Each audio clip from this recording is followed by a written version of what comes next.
monitoring dolphins that were being brought in on the boats. And my crew leader saw the water receding out of the harbor, and he got in and they drove up to the top of a hill, just made it 8 minutes later, that thing hit, destroyed the entire town. He actually videotaped it. And we lost them for 40 hours. We had no idea where they were. In fact, they actually commandeered a Japanese fire truck to try and get out of there. But what they saw, that entire fishing fleet was destroyed. But they also saw something else too, is that while they were there, that the Japanese people who had just suffered through that disaster were incredibly kind, and and everybody really understood they were in the same boat on that. This earthquake, tsunami, and radioactive disaster is destroyed Japan, and it's going to take some time to recover. We will continue to oppose them if they illegally return to the Southern Ocean, but I don't think that's going to happen. And I think it certainly has put a major dent in their fishing, because it's destroyed literally thousands of boats. And so nobody really knows what this is going to mean or where it's going to go, but we'll be monitoring the situation, very closely.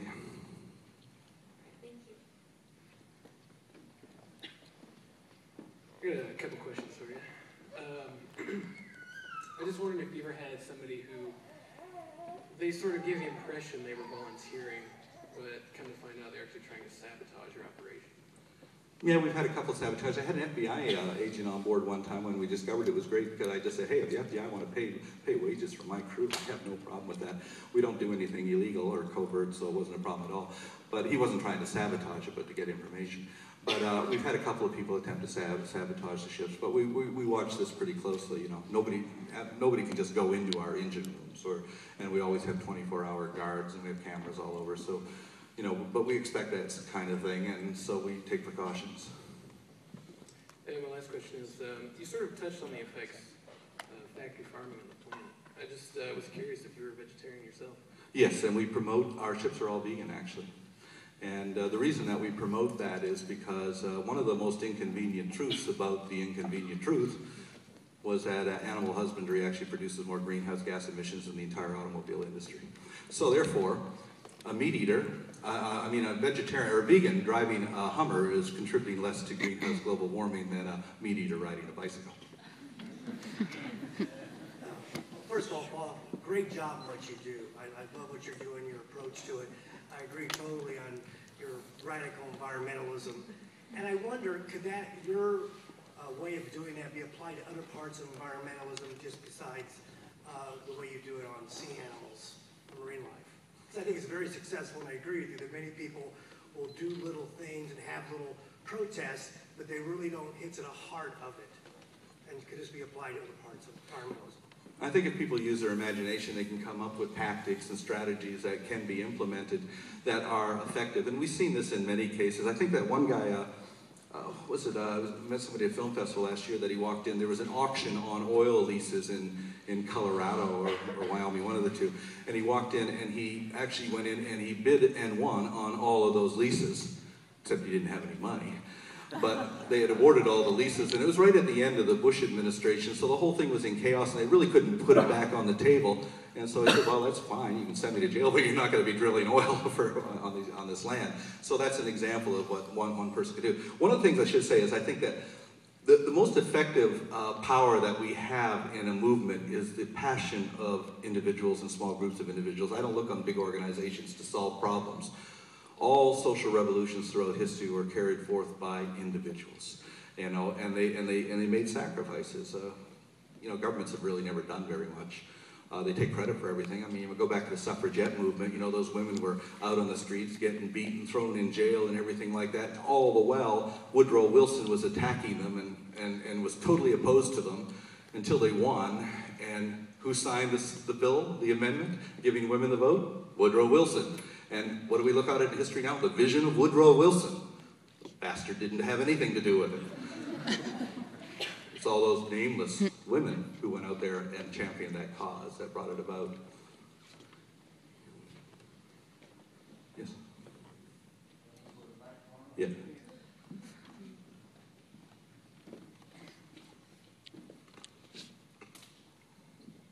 Captain, by the way, Claudia Claudia says aye, and so does Sia. One question I got is for you, you're supporter of the wolves as well, right? Am I correct? I founded an organization called Friends of the Wolf years ago, yeah. Okay, I'm also a supporter and activist of the wolves, and I'm just trying to find, ways of trying to stop the hunters, those air hunters, from hunting the packs from the air. And people that don't understand, that need to be educated, that the wolf is depicted in such a horrible light. It's such a vicious animal that a lot of people don't understand that these wolves are not like that. If they just stop and look and educate themselves on these wolves, I don't think they'd be hunting them. We need to stop the people hunting them for their pelts and their fur and their coats and all that stuff. Yeah. It's actually a perception that wolves, like sharks, are dangerous, when in fact, there's not one authenticated case in American history of a wolf killing a human being. Not one. And, it's just all propaganda on that. But of course, in the interests of the cattle ranchers, that's why they were eradicated.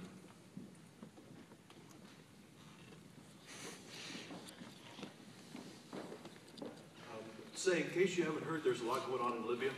And the French are in charge of the air war right now. If you remember what the French have done in the past, I wish you could find a safer place and maybe do good work than over there where they're dropping bombs on everybody. I urge you to be real careful. Actually, I'm not too concerned about the French because we're actually very closely allied with the French Navy for some strange reason. The French like us, so we get a lot of support in their bases down in Antarctica. They wrote up a really positive article in the French naval magazine Marine, and so I'm not too concerned about them hitting us by mistake or anything. But France is actually a big support base for us. That's why I just came back from Paris. I know a lot of people say, oh my God, the French are so unappreciative of what we did in World War II. Yeah, well, we're very unappreciative of what they did in the American Revolution. If it wasn't for the French, there would be no American Revolution, there would be no United States. We forget that. So, it's been a long history between the two countries. Oh, wow, Greenpeace. I